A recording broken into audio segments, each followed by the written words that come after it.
They didn't even bother to call me. Just a cold email on Christmas Eve that read, "We decided it's best if you don't come this year." No explanation, no apology. Just that, and an attached invoice for $9,100 for my brother Jake's business scouting trip, signed by my own parents. I stared at it, my hands shaking, realizing they had officially reduced me to a bank account, not a daughter. If this shook you even a little, hit that subscribe, like, and share, because what happens next? You won't believe how I turned this pain into power. I hadn't spoken to them in months. Ever since I refused to co-sign Jake's latest startup loan, they treated me like an outsider. Jake, their golden boy, could do no wrong, even though this was his 5th failed venture in 4 years. I was the only one in the family with a stable income, the only one who actually worked a full-time job. Yet I was treated like the black sheep. They never said it directly, but the message was clear. I was useful when they needed money, invisible when they didn't. What hurt most wasn't the exclusion. It was the nerve to charge me for something I had nothing to do with during the holidays.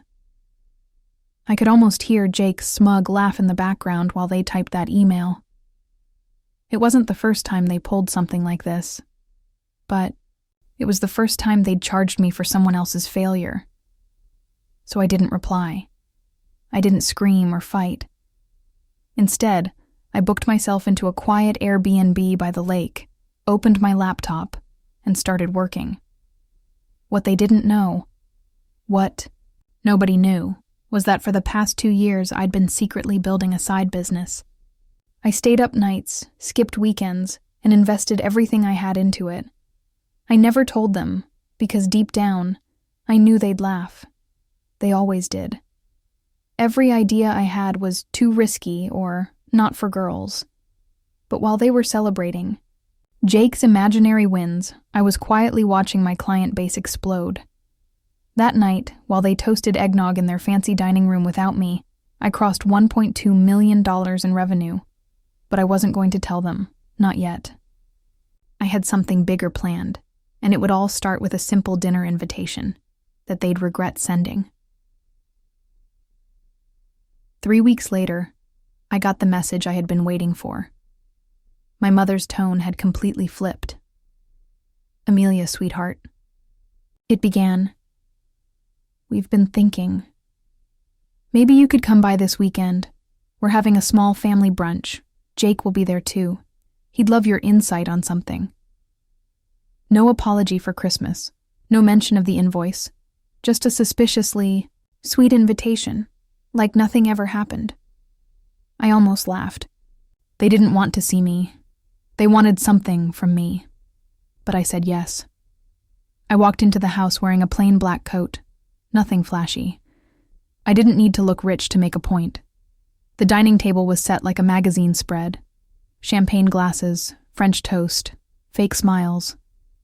Jake stood up to hug me like we were best friends. "Hey sis, good to see you. We've been talking about this app I'm launching. Might even get investor attention this time." I bit my tongue.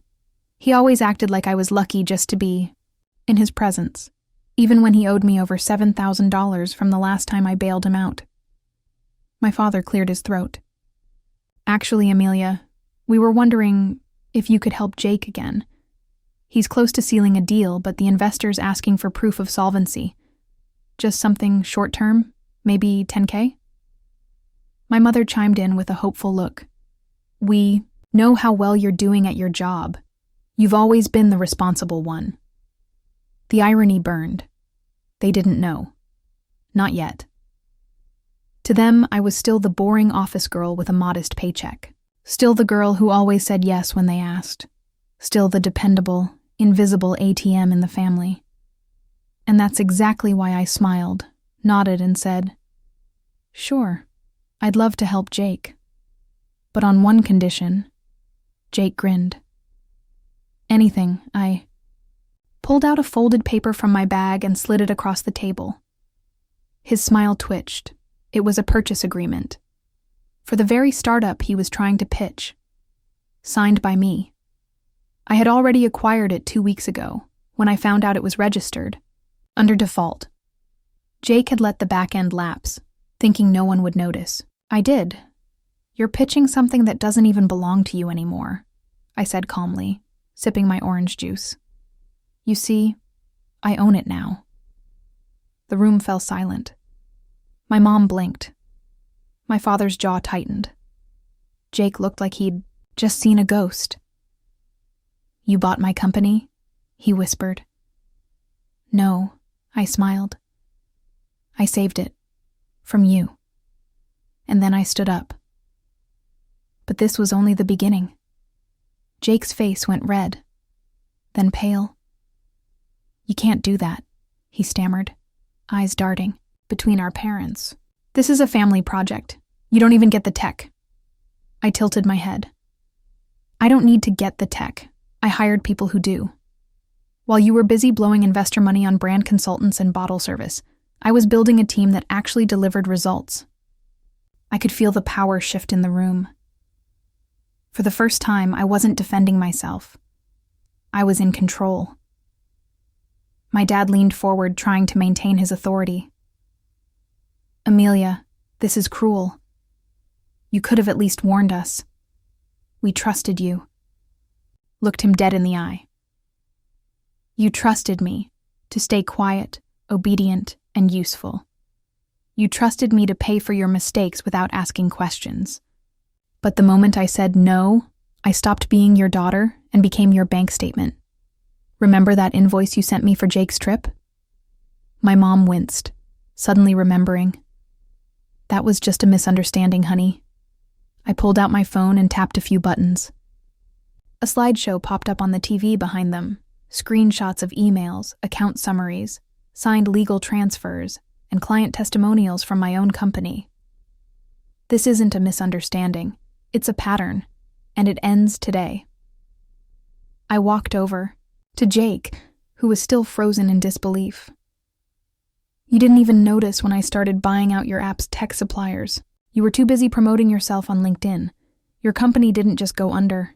It got bought, rebuilt, and scaled up. By me. He was speechless. Then I dropped the final blow. I'm rebranding it under my own firm.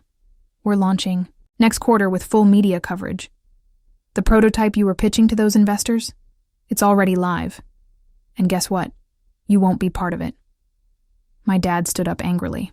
You're tearing this family apart. I calmly replied. No. This family tore me apart. I just learned how to survive without bleeding for you anymore. There was a knock on the door. Right on time.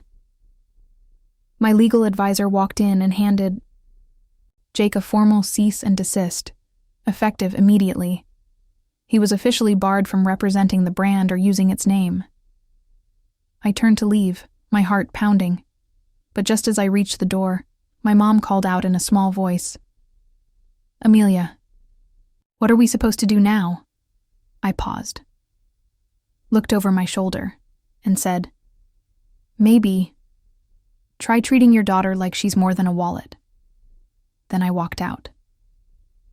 But they weren't done with me yet, because what came next would turn everything even uglier.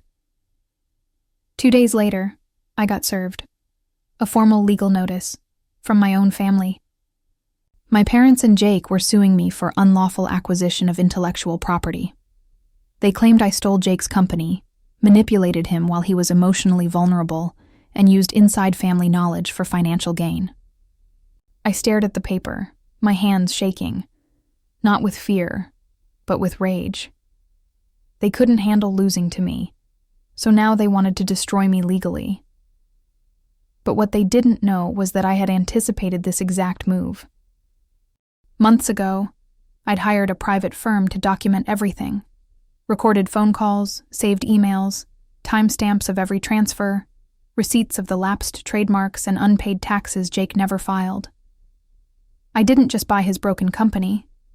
I rebuilt it by the book, cleaner than anything he had ever done in his life. Still, the lawsuit meant war. I didn't respond emotionally. I went silent.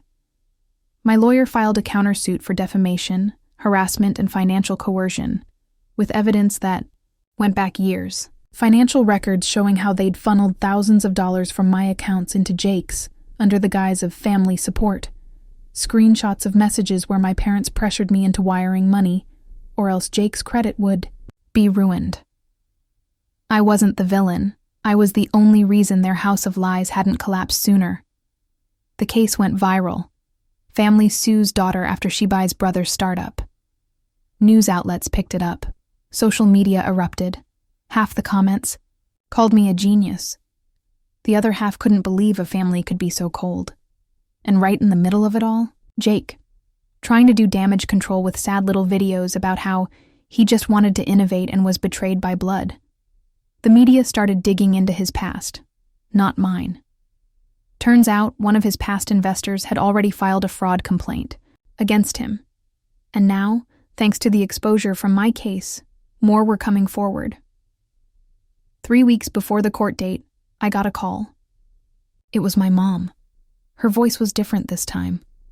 Small, scared. "Amelia, we didn't know it would go this far. We thought you'd back down. Can we just talk?"